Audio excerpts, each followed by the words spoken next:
Hello and welcome to Confidently Wrong, a show by regular dudes talking with confidence about content we have no right to speak about with any kind of authority, but do it anyway. I'm Wesley Nakamura, and as always, I'm joined by award-winning director Brian Redondo and Savon Jones, aka Captain Bonnie. This is episode 168, and we get animated about the finale of Agatha All Along. I'm confident that it's going to be the best show you've ever listened to, and well, hey, if it's not, you can always ask us for a refund.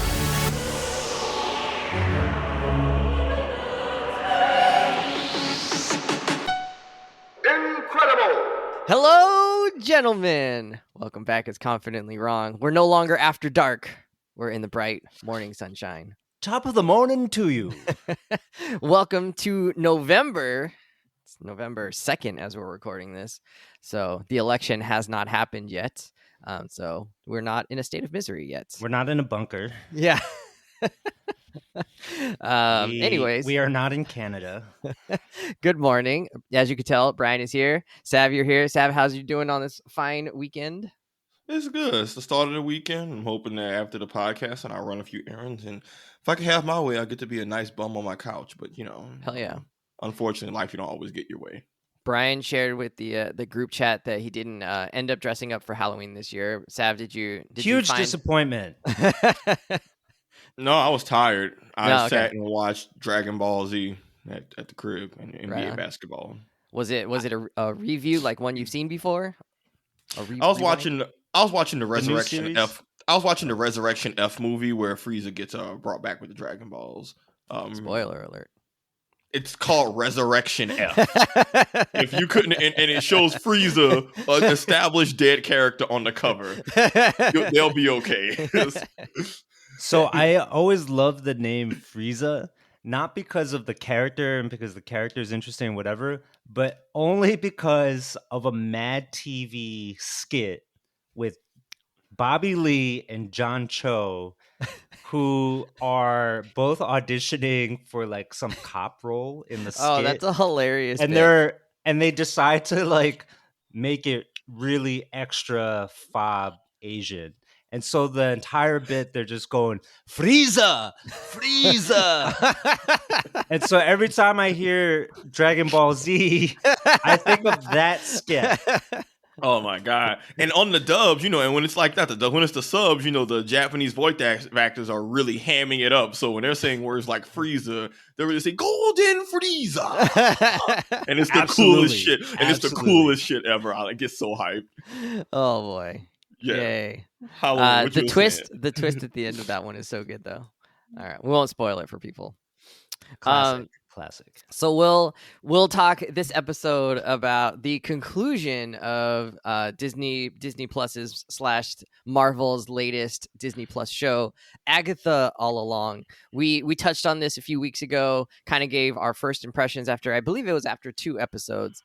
And how it was after 4 episodes, right? We had already hit the rock and roll episode. Yeah. It was 4. Uh-huh. And as kind of a reminder, I was not super into it. I was like, it's fine, but like I'm not super invested. These two were mostly into it, I think, and excited to see these two where it might go. And hoping that they kind of landed the plane. So at the end, I think we could all admit or all delight that the last couple of episodes were they kind of turned it up quite a bit. They gave us a lot of plot twists and turns. So let's just get right into it. We're kind of giving a verdict now at this point, and then we'll back it up later. Sav, what did you think of the show as a whole? Especially the ending, right? Like, how did they land it?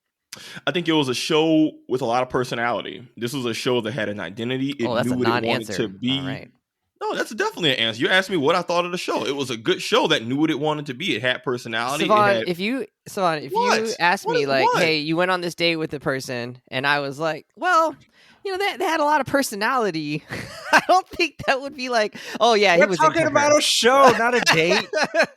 But I mean, like, Also, I've been on dates where I have said, hey, yeah, they had a lot of personality, and it's not a bad thing. So I don't know what the hell. It's not a bad thing, but it also wasn't like I'm like really into it. That's all. Have you ever been on a date with someone with 0 personality? Those are really awful dates. No. Yeah. Man, you're just like, I need an escape plan. Yeah, I mean, I've been on days with people where it wasn't romantic. You're sending the SOS but text like, someone text me that you have an I have an emergency. I gotta go. Yeah. Yeah, I'm like about to tell them I have an STD and I need to get out of it. yeah, help me out, Brian. He's asking me how I feel about the show. I'm like, it was a show with a lot of personality, a lot of identity. It knew what it wanted to be. That manifested in the writing, the production value, and that created a show that I really enjoyed. Because Okay, there you go. there was focus. Start with I really enjoyed it. You gotta let the man cook. Come on. You just want me to say yes. You want me to I get why your students probably give you one word answers. You're not letting me give a fleshed out. It was a good show, but I'm explaining because even if I wasn't the biggest fan of the show, I want to highlight the personality and production value because that's very important. And that showed that a lot of love and care went into making this show. This wasn't a show where, at least in my eyes, the executives had their fingers all in it trying to say what you could and couldn't do. They said, hey, look, this is the show, this is the basics. And they had a showrunner, and the showrunner went to work and got it popping. It was stylized. Shout out to Jack Schaefer. I think that's how you say her name. But it was stylized. It was fun. It was unique. The tone felt different from other MCU projects in a good way. It had fun characters. I frankly was surprised top to bottom. It didn't have to over rely on people. I know Marvel fans are split about cameos and how much connects to the other larger universe, but I thought it was a pretty easy. It was a pretty easy watch in terms of you don't need to be an MCU expert to be able to enjoy this show. So overall, I liked Agatha, but I want to highlight I liked it specifically because it was made with a lot of care and intention, and that's always very important to me, especially in comics where I think that's what makes things shine. You can tell what Marvel shows don't have a showrunner or don't have a grounding person of what they want it to be. Yeah, you can tell the shows that are created by a board of executives or created by committee rather than by singular vision. And this was not that. I totally agree with Savon. I was really happy to watch the show for my pre-Halloween October. It hit everything I wanted a Halloween type show to hit, with the witch theme, the coven theme, just kind of like the kookiness, the different set pieces were always fun every episode. And I think in the back half of the series, or the season rather, they kicked it up a notch by doing the MCU interconnections, by raising the stakes a little bit and throwing these curveballs at us that, weren't always clear where they were headed. And, I was worried about plot holes, but then they came up with such satisfying answers for those. And so I was really happy and excited to see all of that come into play. And throughout that, throughout that kind of shift into more MCU-ness, the show still maintained its identity, right? Which was, stylish, colorful, some very notable characters, who homage heavy, very pop culture homage heavy, very pop culture. Yeah. And I think for the most part, they landed this thing beautifully. Except I would have some quibbles with the final few minutes where I was like, okay, here's the MCU I know, where they're just all about what's happening next, rather than reaching the conclusion. But aside from that, I thought it was a great watch.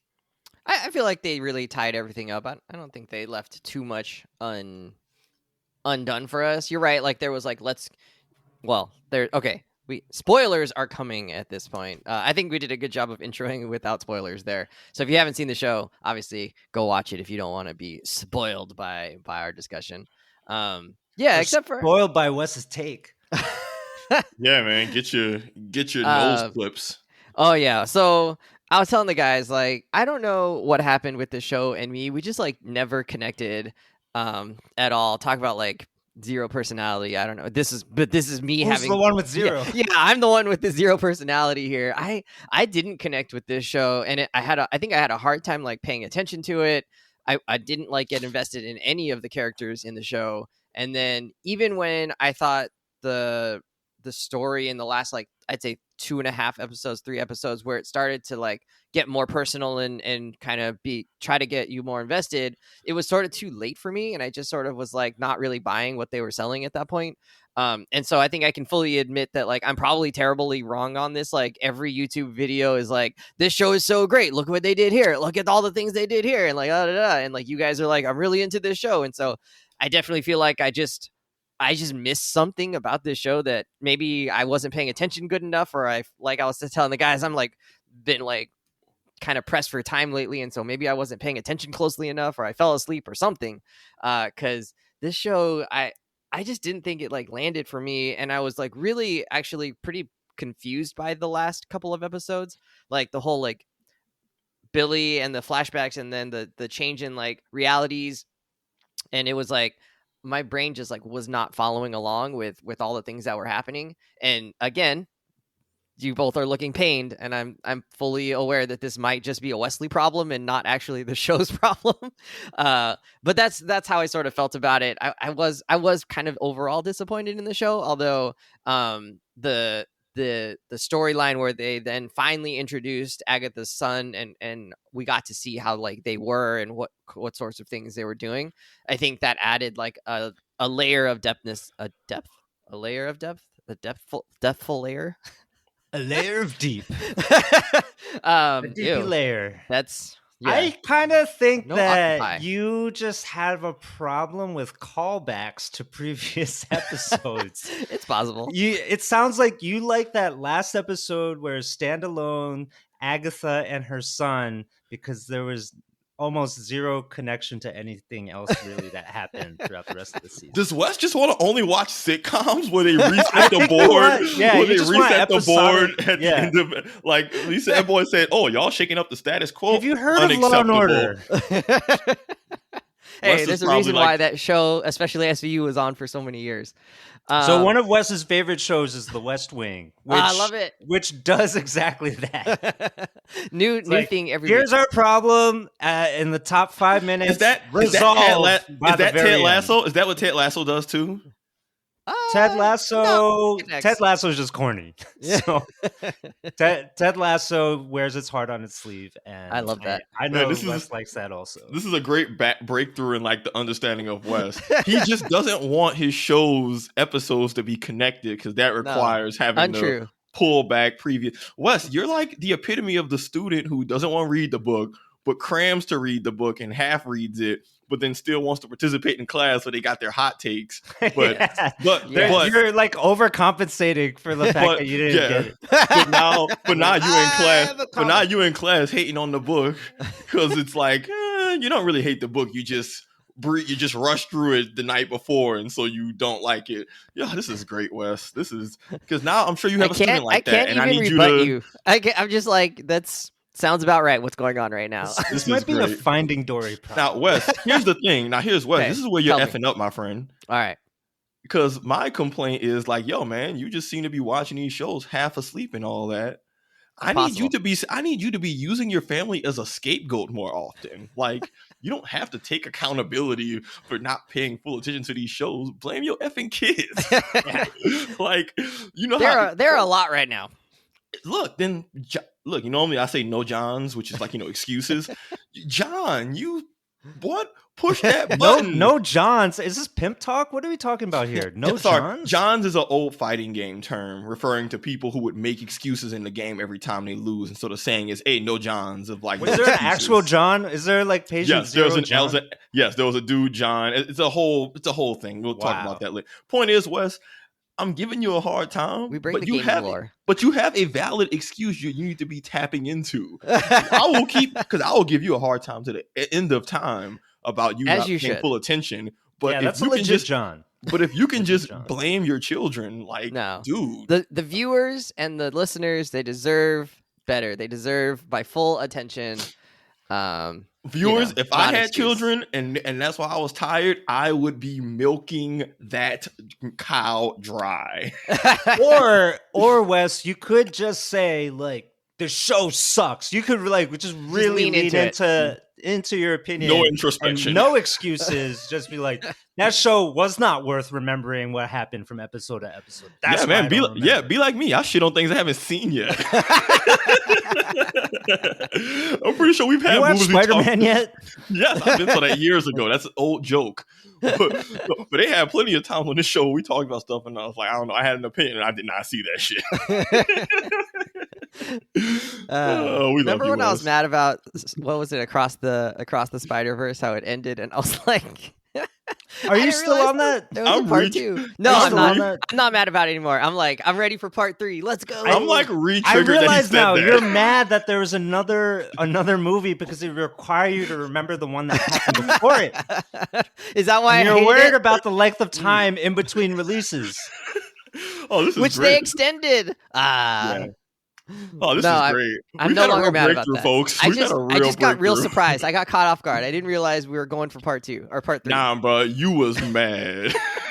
Give me an ending. You stormed out of that theater. Like at least Empire Strikes Back, they had like a final battle. I guess they did in Spider-Verse too. Right. That man fought a whole coalition of Spider-Man. What the hell do you want? He did. On a space train headed for the moon. To the moon. But my boy Wes said, is that even a final battle, really? All right. Well, that's I didn't. Yeah, and that's our show, folks. Later. To wrap up my idea, I was just not super connected with this show. I don't think it was bad. I think when Savon talks about Loki and saying how it just like he could tell like they were going for it and like they knew what they wanted to be and he respected that but didn't like end up loving it. I think that's how I am about Agatha. It was better than I thought it would be. Like Savon said, the ability of the show to communicate the world in which it was, like in, and it was consistent and clear and interesting. Totally respect that and think that was good. And yet I don't know that this show ended up being for me.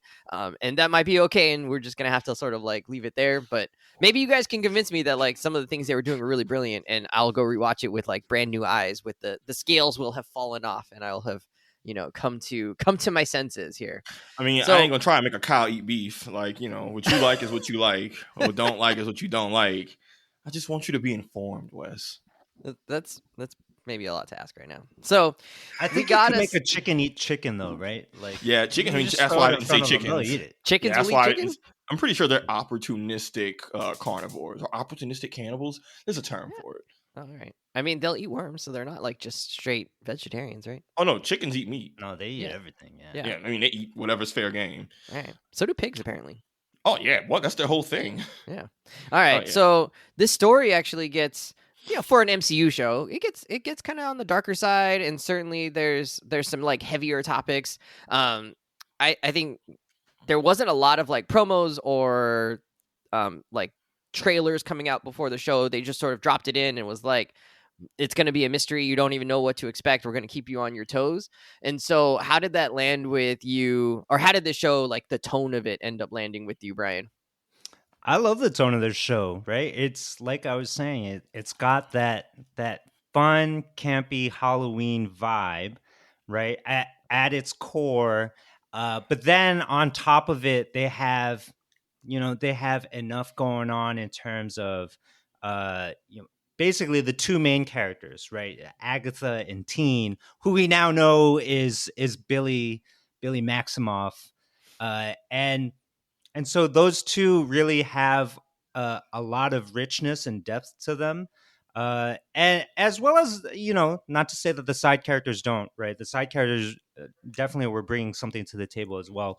And I think the show did a really solid job of having the fun, right? Like with going from the different houses on the road, each one presenting sort of a new aesthetic, a new era in time, a new problem to solve, right? And then having, the way that they connected all those things and filmed it all, everything stylistically felt energetic, lively, and fun.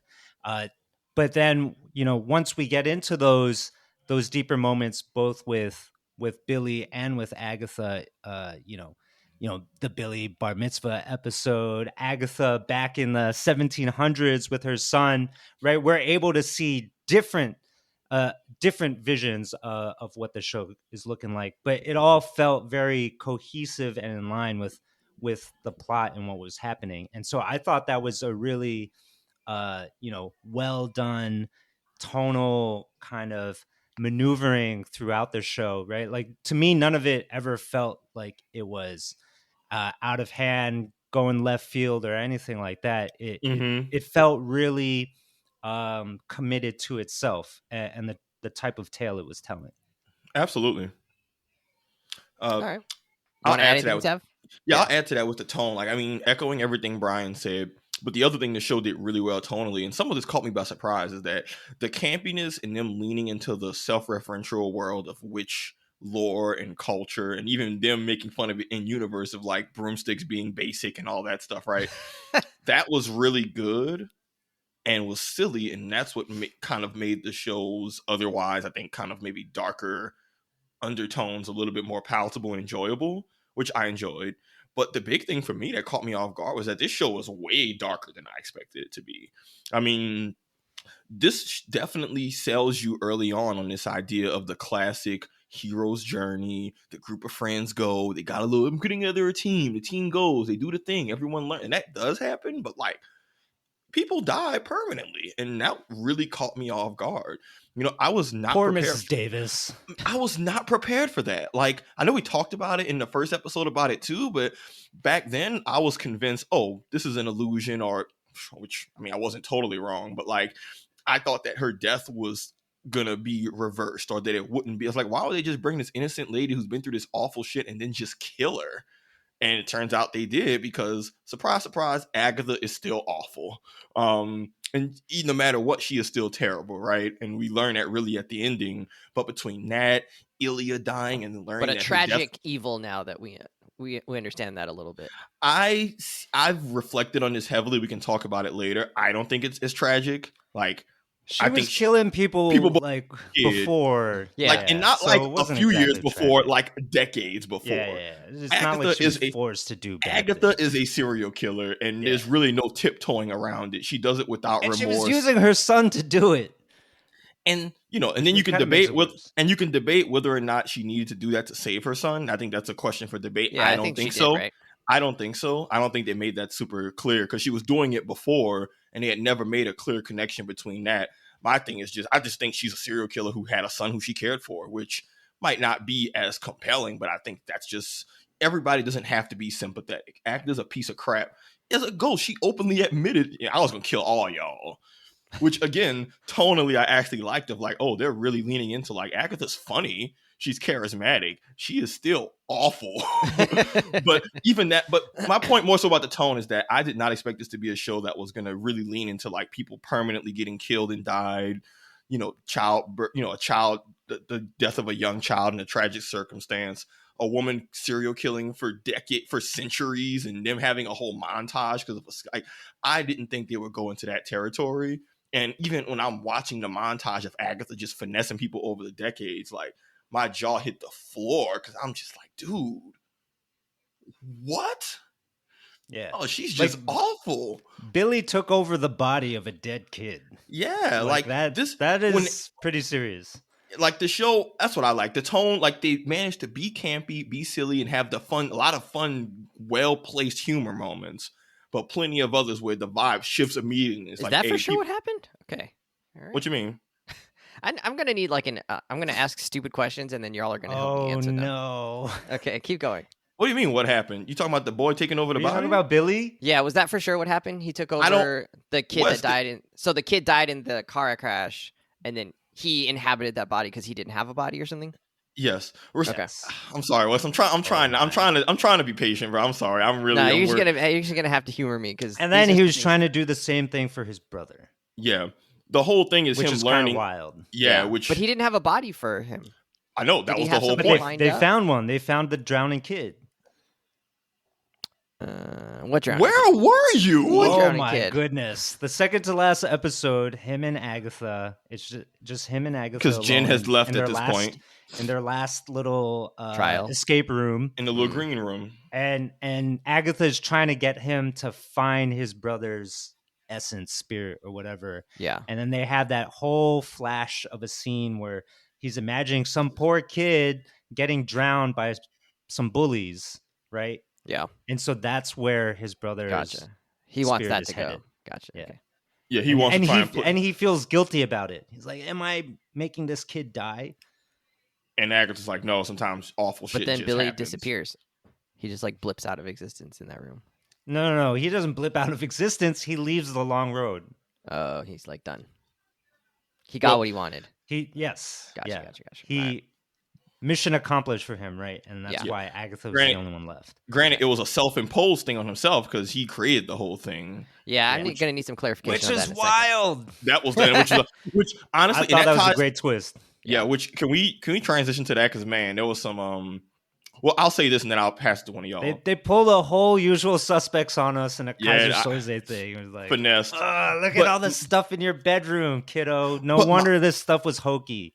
But my Yeah. favorite thing is that they tied the stylization of the show into the plot in a way that still let the like aesthetics and aesthetic choices still stand on their own, but they made it plot relevant. Because every moment where you're like, this is a little on the nose to have just Agatha be the literal wicked witch and your boy teen being Maleficent and all this stuff, or I'm like, all right, this feels very on the nose. But the moment you realize he's a pop culture teen obsessed with all this stuff in his bedroom, like, oh shit, it all clicks, and it's like, hey, I love something that can be I love when stylistic choices actually tie into the plot of something too. That's very hard to do, and I did not expect that to, like, that's going to this show is going to be good on a rewatch because of all these breadcrumbs that they left. Like, this is going to be a show that you rewatch and you're like, fun lines, one-liners. So many moments where you're like, oh, so how many times was Agatha just like, once we know that Agatha knew the road was fake, and it's like, okay, so now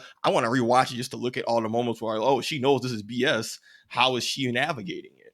But yeah. Also, Patti LuPone's character, right? Her episode where, it turns out she's actually present throughout all these moments in time. And whenever she says something crazy or out of line, now you know what's going on, right? And so that's also another reason to go back and rewatch and have a different appreciation for what's going on. Yeah. Same with Lorna with the music. Like, all of it, and this goes back to them having a cohesive showrunner to make sure it ties together. This show and the episode did some pretty bold things, like even just having an episode with Ilya that was told so chip chop out of order, right? And to still make that cohesive, that's amazing. That's a lot of respect for that. That was a great episode. Great episode. Okay, so Brian, as best you can for an idiot like me, can you help unpack? There's only so much I can do, my friend. Can you? I can only help those who help themselves. Okay, yeah, Wes, so I don't know, player, so man. here's, and you can tell me I'm dumb. This is what I got out of the last couple episodes, which is I didn't. Boy. Well, okay, so Billy, who is What a question William. mark. Billy. Yeah, he's, like you said, trying to find his brother, and he's got a memory block around this. And did we ever find out who did the sigil on him? Was it Agatha? Oh my goodness! Wes, did you watch this It show? was Ilya. Why did she want him to not remember who he was? To protect him?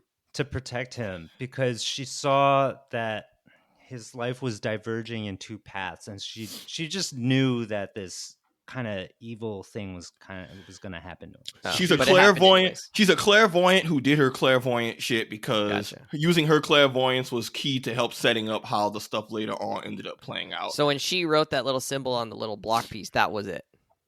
Yes. That was the sigil. At the bar mitzvah, she Great. did Didn't that, understand. handed it to him. Because right after that, she forgets who he is because Yeah. the sigil immediately, because sigils work on the creator as well. Yeah. Which I know they had mentioned that in like episode Yeah. 2. I Okay. think. So the Which road, I love them introducing all this sort of witchcraft lore. It's just And it's easy to pick fantastic. up. Like it's very Yeah. easy to pick up. Like the whole potions thing and just accept, being right. yeah. It's like, oh, Jennifer's potion shit is just like, oh, she's just mixing like regular stuff. That's okay. That makes sense. that makes sense.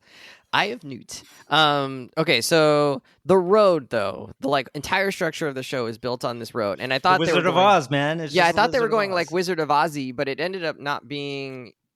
Well, I don't know. I guess if But you that's think the of joke, though. Or like that's Billy the, is like that's what's behind the dope. curtain, then maybe. I guess Yeah. he's the wizard. Yes. He's the wizard. He was the wizard and didn't know he was Oz. This is Billy's equivalent to Scarlet Witch's Westview, which is, to me, is like such a genius idea, right? It's like we started out episode 1 in the Mayor of Easttown Agatha detective show that Wanda put her in, and then Billy takes her and drops her into the Wizard of Oz. Gotcha. Yeah, can't catch a break. And what is Agatha's ability to be aware of where she's at in this like concoction or in this like illusion? She's just going on. She's just going along with it, right? Because her whole plan was just to run her con that she's been running for hundreds of years, which is get these witches to believe in the road, piss them off, get them angry at her, antagonize them, and get them to use their powers on her so that she can absorb those abilities and kill them. Okay. Right. And when she realizes that one, that didn't work, right? And then all of a sudden she sees the door emerge on her basement floor, and she knows that, oh, Billy is like urging them to go down it and whatever. That's when she realizes who she's messing with. That she's caught up in another Scarlet Witch con or concoction, rather. Not even what con. What thing CJ said? Oh, right? Shit, here we go again. And so she's just seeing where it goes, right? So that she can somehow she knows it's make not good real. On her ultimate plan. She knows it's not real. Yeah, because she's been finessing for decades. I mean, it's real in that, these things are happening, but she knows there's no such thing. It. She knows there's no such thing as the Witch's Road because she invented it. Right. So she's like, it there's never no existed. Yeah. So she's like, whatever we're in right now is not real. It's just some kind of spell. And that's how she was able to figure out, oh, okay, this is the son of the Scarlet Witch. Oh, he created this. Oh, okay, how can I just play this just to like your mother? Yeah, how can I just manipulate this? But they even show, right, when you first learn that the road is fake, you even see they flash back and show everyone going in and Agatha's reaction to the door being real, and she's like, oh, like it's a look of genuine shock and surprise. So gotcha. I missed that. Not surprised. Wow.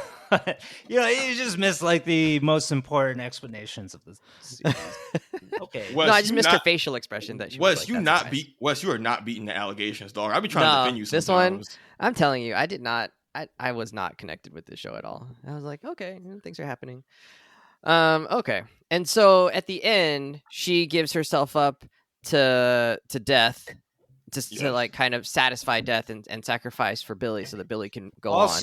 Also, that was a major plot development, right? That Aubrey Plaza turned out to be Death. She wasn't Blackheart like Savon that you were speculating. I was speculating Blackheart. I was also thinking you were 100% right. Like as the episodes went on, but we got something different. She's Death incarnate, which is. I'm not as familiar with this character within like the Marvel Comics universe. So it was like interesting to see it portrayed here. And I also really appreciated that whenever they flashed her in the skeleton version, right, the skull version, it was very much like the kind of like the Mexican version of Death, right? Like Dia de los Muertos. Yeah. I thought that was a nice touch. And also the mask was practical. Very practical. And it just made sense, right? Why Aubrey Plaza was the way she was, and she's looking for bodies. She's looking for bodies to convert, and she was just like an undeniable force. Yeah, like a neutral force of nature. Nice tension. Yeah. So 100%. Did the sacrifice that Agatha made happen in like that scene where it was like green and then she like poofs? Was that in the real world or was that in the world? It's all real. It's all real. It's all real to them, right? It's just like Scarlet Witch, right?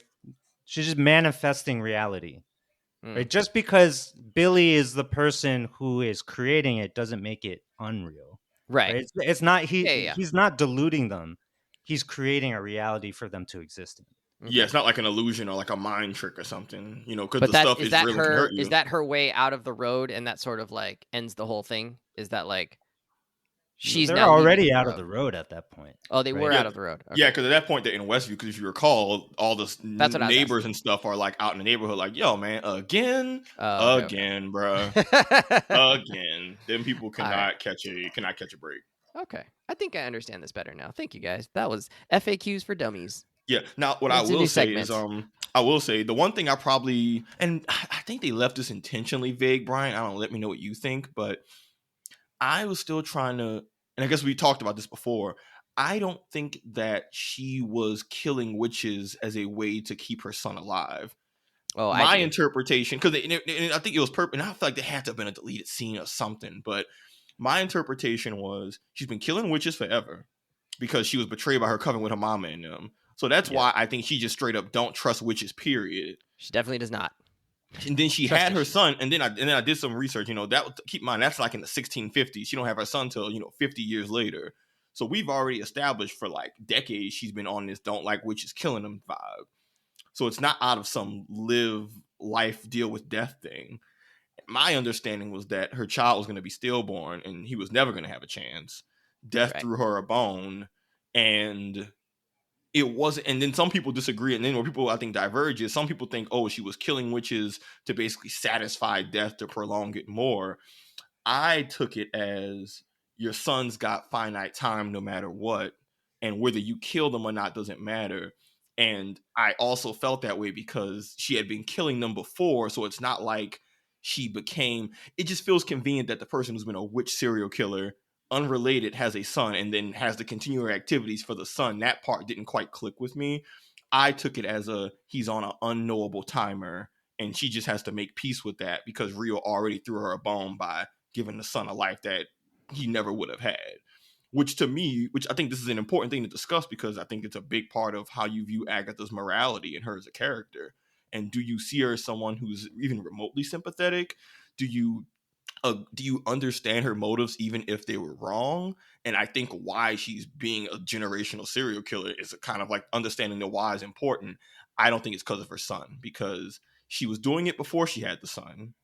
And after her son died, she still was doing it. And that had nothing to do with her son at that point. She had already made peace with his death and was just doing it because she's a jerk she's a serial killer who don't like witches. But I don't think it always has to be death, that right? deep. She's in love with death and wants to sort of impress her as well. Yeah, but villains, I don't think villains being in love is enough to just make them not a villain. Yeah. But all that to say, I like that Agatha, in my opinion, stayed truly irredeemable. And I think the writers wanted to make that clear. Like I say, even as a ghost, she was unapologetic of what her OG plan was. My son did not have some real turn apart. But all of that leads me to believe that she wasn't doing the killing to save her son. I just think that's just how she got down. And she had a dying son just along for the ride.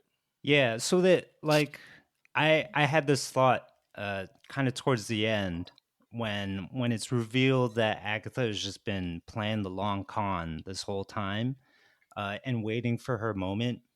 The series is called Agatha All Along, and to me that name is there for a reason, right? Is that she is just always going to be the Agatha that we know, who is a snarky, crafty villain. And so in her flashback with her son, But that's she's how funny. yeah. But she got charisma. Her redeeming quality is not sympathy; it's comedy, right? It's wit. She's charismatic as hell. I'm like, man, you want some? Everybody knows she's full of shit, but everybody listens to her. Yeah, she like undeniable. You can't deny yourself from watching that or wanting to watch her, right? And so I read her whole backstory with her son as that, right? That she had been killing witches the whole time. Death says like, oh, I gotta come for him. I can't give you much, but that I'm gonna come for him. And that she's just protective of her son and wants to relish as much time as she possibly can, but she's still a serial killer and realizes along the way that she can incorporate him into her cons, which she does through other means before doing the Witch's Road stuff. And so all of it to me is just a matter of convenience for Agatha. Yeah. One thing I do want to mention is that I didn't even really consider the alternative that she was feeding death as an exchange. I do think that her and her relationship with death is one of those things that needs further exploration. They don't really get into how these two connected, and why they're into each other. Whatever, you can kind of guess. But something in the episode where they're doing the 80s sleepover party, Yeah. and you hear Agatha's son's ghost say, like, "No, mama," right? There was Stop. a Yeah. popular theory online saying that the son is not saying that in real time, but that's actually a memory. And the son says that because maybe Agatha killed her own son when the son was like accidentally shot witch powers at her. I'm saying, "No, mama," right? And like she kills him, and that's the tragedy.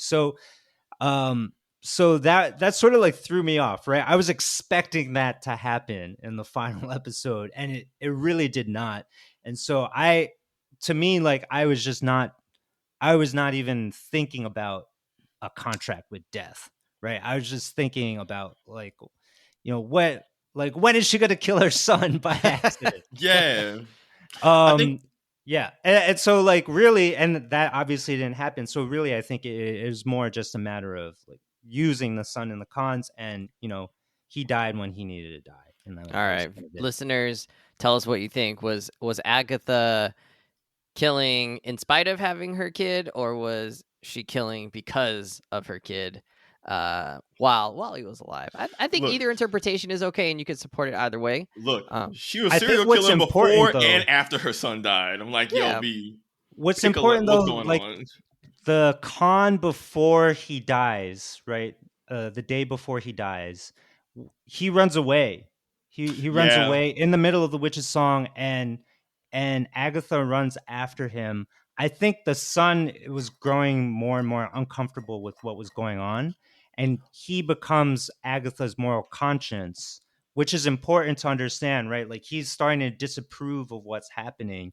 And so when Agatha sacrifices herself for Billy by getting Death's kiss, Mm-hmm. right? I think, and she says later on as a It ghost, reminds she her of her says, son. yeah, Yep. Good catch. she feels the weight of her son's moral judgment on her. And that is what is changing her character. I think that's what the important part is here. Oh, absolutely, bro. I actually like that a lot, and then it ties back into why she wants to be a ghost who has perpetually unfinished business, because she says she can't face him, and yeah, she realized she was a piece of crap. Which that honestly is probably, I think, a better route for the character than, oh, I'm just doing a thing to save my son. No, actually, your son just wasn't getting down with how you was acting. The son even said, "Hey, why can't we just survive with the other witches?" And Agatha's like, "Oh, it's about survival." But that goes back to Agatha's pathological distrust of witches because her own coven betrayed her. So I don't.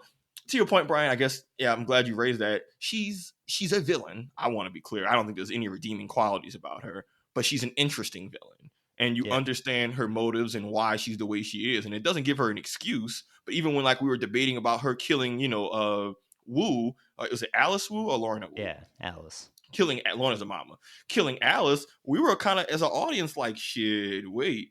Like, how much of that was reflex versus her versus how she was treated her whole life? Either way, she has to take responsibility. But it's not as cut and dry as just ha ha ha ha. Like, she's...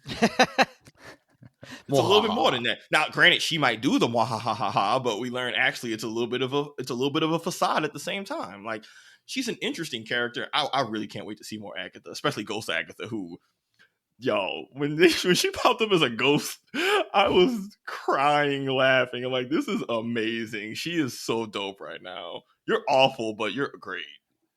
Why does Billy... Oh, sorry. So Billy gives her some powers back, right? Towards the end. He kind of zaps her with his energy, his he's spells. the one trying to do the sacrifice. Yeah. And she shows restraint, which she hasn't shown before, right? She's always taken the entire bit of power, but he says, like, please don't take it all, right? Like, I'm going to help you. I'm trusting you. right? That's the Yeah. implication, right? It's like To when you not sip kill your mama drink. You know, like your mama say, just take a sip, and you're like, I'm taking a gulp. them. Like, hey, just take a bite. I'm and munching this thing. You could tell she's like struggling, right? She really does want to like end him right there. She's like, this is a lot of power. This is awesome. I This is didn't what I even know do. that she could end it, right? Like I thought it's all Yeah, or maybe nothing it's- for Man, her. yeah, the way maybe. she be Up doing all until that, that point, yeah. man, the way she do all that posturing and posing, I'm like, man, you know what you're doing. You could stop. You out here in just eternal bliss. Just, or maybe Yeah. not. I'm She's like, ooh, feel like she, feasted. yeah, Yeah. she hit the bong and was on cloud nine. She was just. I was like, Well, she having. she does end up pulling up short. Hits the mid-range jumper instead, and lets Billy keep his powers. But it was a little bit weird, right? Because in that same episode, isn't that the end of the episode is her dying, or maybe like the very next episode is when she like dies. So it's like, oh, you got all these like strong powers just to then die. It's like you didn't need Teen's powers for you to sacrifice yourself. You could have done that without extra powers. Well, I think- she gets the powers back, and then she reveals like, ha ha ha, like I wanted you to turn yourself into death, right? That was my plan, and it worked. It worked like a charm. And then she has regrets. She has regrets because we're meant to understand that. Oh, she's starting to think of Billy as Nicholas, right? Yeah. I forget what Billy says right after this how her she son- reveals. Does he trigger her or something? I think he said something about like, says oh, this is how her. She acts like this is how Nikki died, and Yeah, then she kind of has something a like look that. on her face. But the whole thing, and then we established she's before, feeling right, remorse. and we established that if she absorbs Rio's powers, death, she can't absorb that. She'll die if she does so. They established that like in episode 1 or something, where she's like, take my powers, like I'll die if I do that. So they planted that seed in like the second episode of what would happen if Agatha absorbed that. So, and like Agatha said, she took a calculated risk. She realized, hey, if I sacrifice myself partially because you're pulling on my heartstrings, Tommy, the boy, Teen, but then she pulled the ghost loophole, and again, they even established in a previous episode.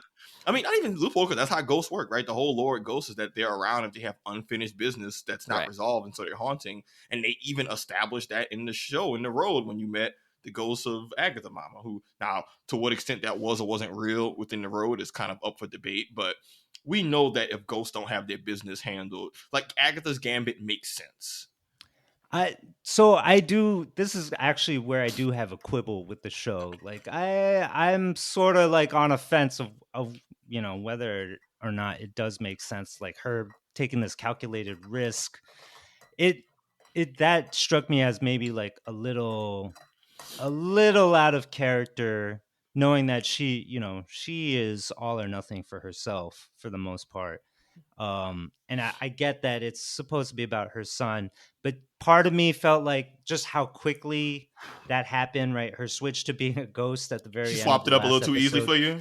Yeah, I kind of felt like, oh, this is the MCU machine turning its wheels and just trying to make us, or trying to set us up for this like buddy cop road trip for the next season or the next movie or wherever else they're going to appear.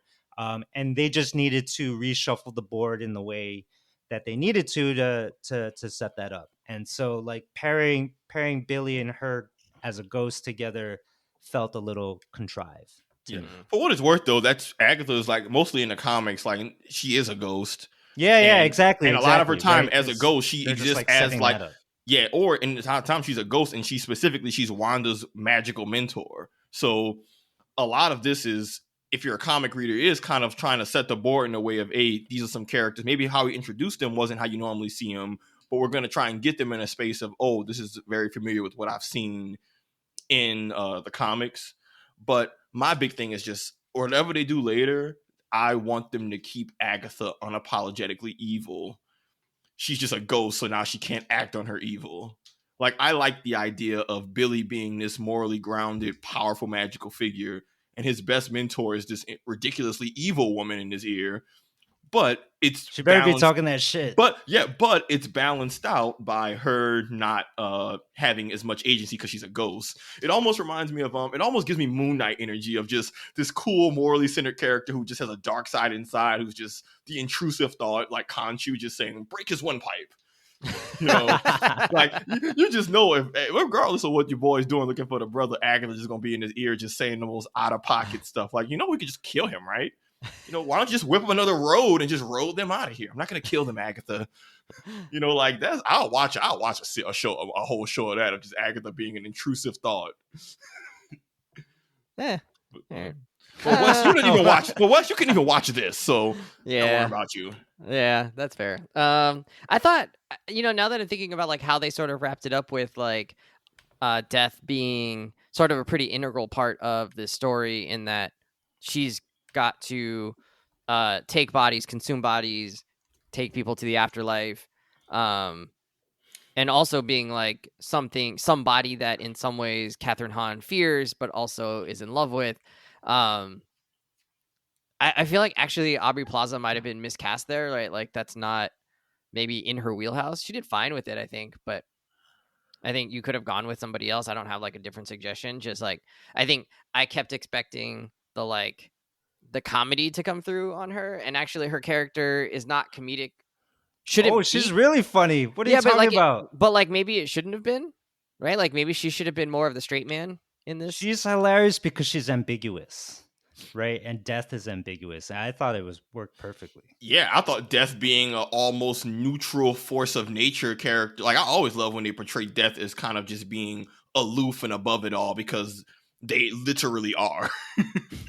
Like her stakes are nothing like everybody else's. She's not even a person. She's a literal force of nature. A force. Yeah. But I think, like, I guess when I think of like forces of nature like that, they should also be in some ways like inevitable and like. You think death wasn't inevitable? Like omnipresent, and I feel like Aubrey Plaza's take on it was just different than like how I think maybe like would have served the show even better. Like if she was, I don't know, maybe it would have just been more conventional and not. But well, you're not supposed to understand she's death until late. Yeah, maybe that's part of it. Yo, it's very much, and they have different portrayals and it's left in the air and all that. But also, I mean, I don't know, Wes. I'm just not agreeing with this. Do you just think death as a character has to be super somber and serious? Have you not seen Bill and Ted's Bogus Journey? Come on. Because I don't know. I've seen lots of, I think my favorite media trope, not falling into the trope is not just making death be evil and all edgy. Like death is, I like the idea of she's the original Green Witch and they emphasize the life and death going hand in hand. Agatha's death in her grave being full of flowers and full of life. Like, there's a duality to it's not just death, it's life, it's circle of life. I don't know, Wes. I don't know if I loved Aubrey Plaza in this role. I loved her dryness. Haven't you seen Coco? Death is not like, death is not this just like a scary being, right? Yeah, and she's definitely omnipotent. She was never in any trouble in that show at all. She's really, everybody else is freaking out. She's just giggling, having the time of her life. Yeah. She vibed out. She is not. And when they even fight her, Agatha's just like, yo, man, we're fighting death. We cannot win. This is that boss battle that you're scripted to lose. Like, we cannot beat this. As she walks slowly across the grass at you. Yeah.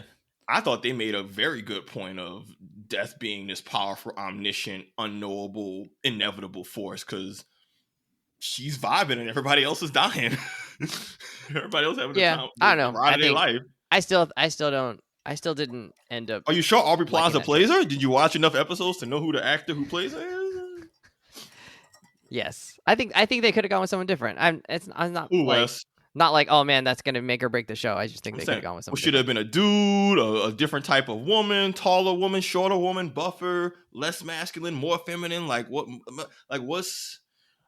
did Aubrey Plaza not do for you, bro? Who could have done this job if you weren't satisfied with Aubrey Plaza? Because I loved Aubrey Plaza, so I'm like in a little bit of a tissel right now. I don't know. I just had this thought, so I didn't have time to come up with an alternative list of castings we could have done. But I guess my thought is like Hela in God of, whatever it was, Ragnarok in Thor. Like the way that Cate Blanchett played that as like just like an inevitable, like just like, oh my God, like you are terrifying. Like Aubrey Plaza didn't necessarily bring that aspect of it. And like also one of the worst MCU villains. Damn, that Hela portrayal sucked. Yeah, Hela was awful. She didn't do nothing. But I bought that she was just like a fucking force to deal with. Like you just like She was just like, oh yeah, this is nothing. Let me just throw 1,000 spikes at you. You're all dead. Great. Next. Like there was just that like aspect of her. But this version of death wasn't after that. She wasn't just trying to kill everybody. Yeah, she's not a warrior. As Savon said, it was not about bloodlust. Yeah. It's just nature. It's circle of life. Like, she's not like Aubrey Plaza's death isn't coming to kill you because she's trying to do conquest, like Hela being the goddess of death, which is different than being death as far as I'm concerned. Like, yeah, Hela was a warmonger and also ultimately like a warrior or conqueror. Aubrey Plaza's death couldn't be more further from that. Like, she really is the literal circle of life. Literally her whole thing is, yo, man, I just got to make sure when people die, I do the soul thing. I'm not trying to interfere. I'm not trying to do nothing extra. I don't have any convoluted. I mean, her thing with Agatha is where she's a little more personified. But for the most part, she's just trying to collect souls and do her day job. And that's not, there's nothing evil about that. But I think that's what I found particularly terrifying. I thought Aubrey death coming to Nikki at night and just having the lamp and just kind of waving him over, and that's how he dies, is more terrifying than anything Hela did. Because Hela ultimately is just a warrior. This is like no, death comes for us all. But, I like the more ethereal, abstract version of death rather than like a goddess of death who's really just a stand-in for warrior. And again, Brian, she was not a good villain. She didn't do nothing. Yeah. Totally forgettable movie. Ragnarok? Well, once it transitions to Asgard, it's like, who cares? All right, well, it's not a Ragnarok pod. Maybe we got to go back and visit that idea. All right, friends. So, final verdict: should people watch this show? Sav?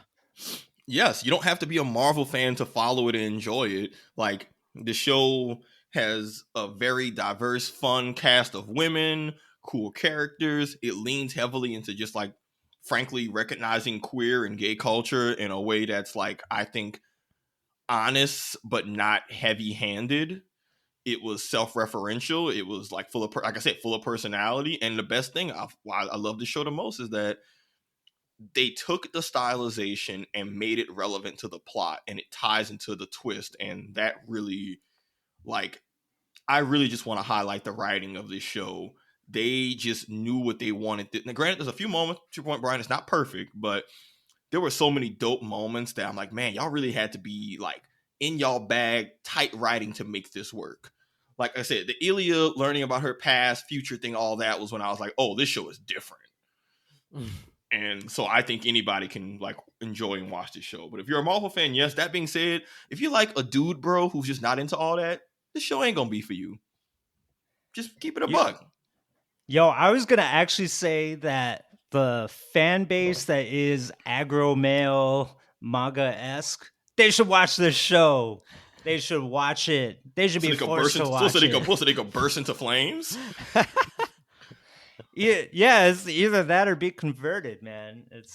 Resistance is futile. Like this, I agree with everything Savon said. And like, I think as a series and as a season it worked. I also think for the West Brains out there, episodically, it's good. Like individual... And hockey is, man. Individual episodes are great single episodes to consume and rewatch. Like you have the escape room episodes, you got like the Billy episode, you got the Agatha backstory episode. And I just also want to call out one of my favorite moments is the Billy reveal at the end of one of those, when you see him with the Scarlet Witch type crown, and then the Billie Eilish drops. Yo, the music songs at the end of the episode. See me with the sick. crowd, like that was such a great bomb. So like so many good moments. Oh man, when Ilya flipped the tower over and killed the Salem 7, also another great moment. I think this series is just like full of notable, fun, deep, stylized moments and episodes that it's a good Halloween treat all in all. And Wes, you should rewatch it. Yeah, maybe I need to rewatch it because Shout out to Jennifer Kale. She got a happy ending. She got Unbound. She was one of the baddest. I just got to shout my girl out because we haven't talked about her, and she was great. Yeah, I'm glad someone she got the short end of the stick. I felt like the High Priestess. Where's she at? Like they're setting her up for something else. She's gonna show up somewhere down the line, and we didn't get like a full arc with her. I felt like. Yeah, because we just learned that, like, we thought that episode was going to tell us more about what happened with the binding, and we learned it was Agatha, and it kind of like, yeah, she's going to be, I think it's not a coincidence that she's the sole survivor of that coven and also got her powers back. Like, I'm curious to see how she'll tie into stuff later. And frankly, with how well received this show has been, I think we're going to get more. Like, Billy, I'm a fan. Agatha, I'm a fan. Jen, those three along as the core for a new show. I'm like, shit, I'm here for it. I'll watch it. And then they're gonna find Billy's brother. Yep. Probably the only speedster in the MCU that we're gonna see. Poor Makari. Nah, speedsters are impossible to write. I'm kind of out on speedsters unless they nerf them. Hard disagree on everything both of you have said. I think you're not allowed to disagree. To be honest, you can't watch half of a show and then come with. I mean, who do you think you are, me? Oh man, this show just like, I mean, in addition to being confusing, it's also just like you said, the campy, but it just didn't. I don't know, the campiness like didn't really land. It was just sort of like campy to be campy at first. I don't know what that means. That don't mean nothing. The definition of camp. Yeah, it was just too much, and like they sort of backed off from it as the show went on, I guess. But no, they did not. It's sort of been a little bit late. I don't know. I can't even say like it was bad. I just think it was not that interesting, and I don't particularly care about where these characters. You guys are talking about like Jennifer Kale being like, "Oh, I'm interested to see where she goes." Like, I'm not. I mean, whatever. She's fine. She can exist in her own little space. I think what we can understand now is that Wes hates women. No, because I don't care. That's what we've realized here. I don't care where Billy. I don't care where Billy goes after this. Like, I just. It's not that like I hate them. I don't care about them. I'm like, okay, well. Husband and girl dad Wes has really letting his misogynistic. This is Wes. Are you just in your incel era? Good lord, man. Thought you were. Texas has changed you. Oh yeah, that boy really leaned in. Wes, take that cowboy hat off. Give me back my guns. No, it just didn't. I don't know. It didn't land, and that's okay. It didn't have to be for me. But I think you're both wrong. I think nobody should watch this show. I'm not mad that it didn't land. I'm mad that you say it didn't land, but you didn't recall things that were as clear as day on the screen. That's the part I'm mad about. I'm not mad that you don't like it. That's probably my fault, but maybe it's also the show's fault. I also wonder, like, how much you dislike or feel disconnected to the characters because you don't have like a pre-awareness of said characters, right? Like maybe like I don't know about them in any other things. You are very familiar with Spider-Man, so you're primed to like Spider-Man. Yeah. You know what I mean? Yeah. And all of this and Agatha Harkness in Marvel Snap is terrible. So that predisposed which is your like one point of reference. Yeah. Right? Terrible card. A fun idea. Hate using that card. So can I just say what that card does in this Marvel Snap digital card game, Battler, Magic the Gathering style, the Agatha Harkness card. It's so awful. Like if you play it, she just like takes control of the game for you and plays cards on your behalf. You have zero control. It's like a ghost possession. That's hilarious. Yeah. So and she doesn't do it with any rhyme or reason. Nope. Right? Just throws cards out there. There's no strategy. The AI you're like, take over. The AI is gonna win for me. No, AI is gonna kill you. Oh, so this is a troll card. Yes. It's that's horrible. That's a card. It's for the people that want to roll the dice. Yeah, did you want to play Parlay Snap? Oh, that's great. There are strategic ways to use her in your deck, but it's pretty tough. It's hard to win with her. So what you're saying, Wes, Brian, what you're saying is that Marvel fans only want the things that they're already familiar with. I do think that's very true. Or moviegoers only want the things everyone says. Oh, I want something new. People want. But then we hear here from Wes first. I want more Spider-Man. I do want more Spider-Man. Even though we have had like 10 We're gonna get Spider-Man more movies Spider-Man. in the last 25 years. Not enough. They're making another movie. There's Yes. a new animated show. Well, I just want you to Spider-Verse. know, the listeners, whoever, y'all are part of the problem. Because we just gotta attach Spider-Man to effing everything. We can't explore new characters and new stuff. And when we do, we get people saying, oh, well, I don't already know this in depth and familiar with it. I don't care. I'm like, oh, well, this is why Hollywood's going to give us Transformers. That's not the 18. argument I'm making, for the record. You're free to lampoon that, but that's not the argument that I'm making. Oh, no, Wes, I'm projecting this opinion onto you, and you will accept it. That's totally fine. I'm not accepting that at all. You don't have a choice. Okay, earlier, wait, before we finish, you guys had asked me, okay, where would I rank this in terms of the shows that Disney Plus has put out for the Marvel Universe? It is tough to rank them. I think for me, it's easy. Loki's on top, and Secret Invasion is clearly in the bottom. And then I think Falcon and Winter Soldier is like right above. She-Hulk and Falcon and Winter Soldier are like right above that Secret Invasion level. And then everything else is sort of in the middle for me. So it's like Moon Knight, Ms. Marvel, WandaVision, Hawkeye, Echo. And I know WandaVision is a crowd favorite, but that one also to me was like kind of like, that's fine. And so like, where would I put Agatha? What the hell is wrong? I'm sorry.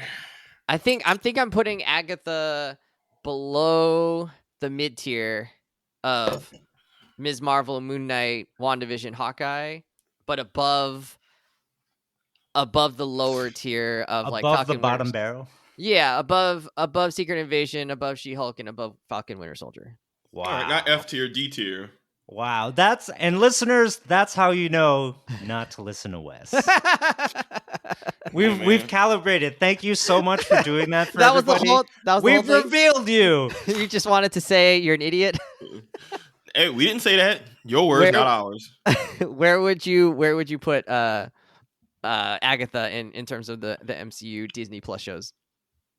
So I actually think a lot of the MCU shows are not all that great. Okay.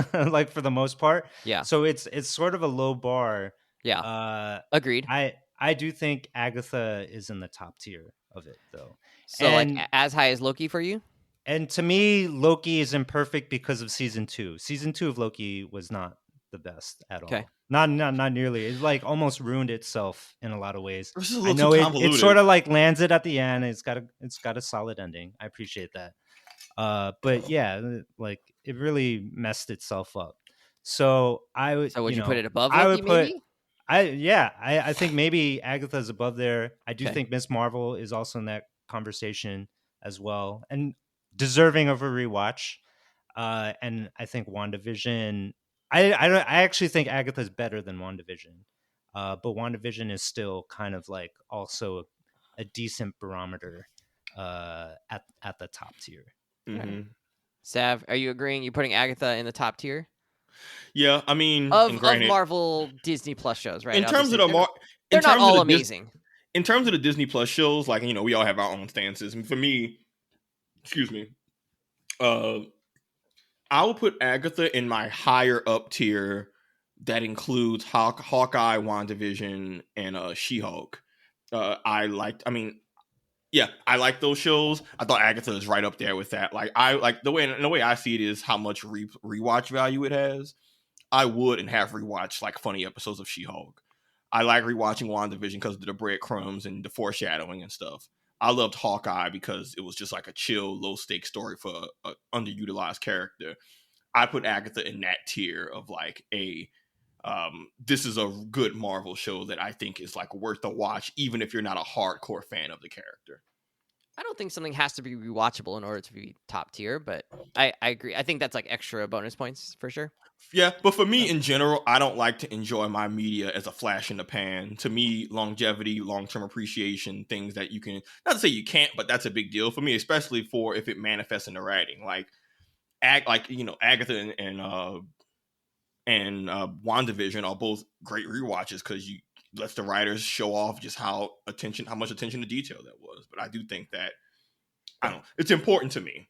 I love something you can rewatch and it's like a different experience. Yeah, and you love the replay on video games. So that kind of makes sense. That tracks. Same with games. I love a game that you can play with a story has breadcrumbs that's actually like, hey, this thing that seemed innocuous at first actually, some games spoil the ending in the beginning and you don't know till you get to the end. And it's that much better when you play through it and you're like, oh, look at that. Y'all weren't just BSing it. There was a whole vision. I love That's that basically kind of New stuff. Game Plus. Basically, I mean, Savon loves New Game Plus. New Game Plus is one of my favorite things in video games. Period. I mean, look, I just finished my Cyberpunk replay. I'm about to get back into my Horizon New Game Plus. I love that shit. All right, I love foreshadowing. friends, let's call it there. Agatha All Along, not worth watching. Final verdict. Wes just likes shading.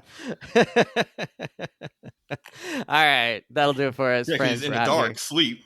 See you later. Bye.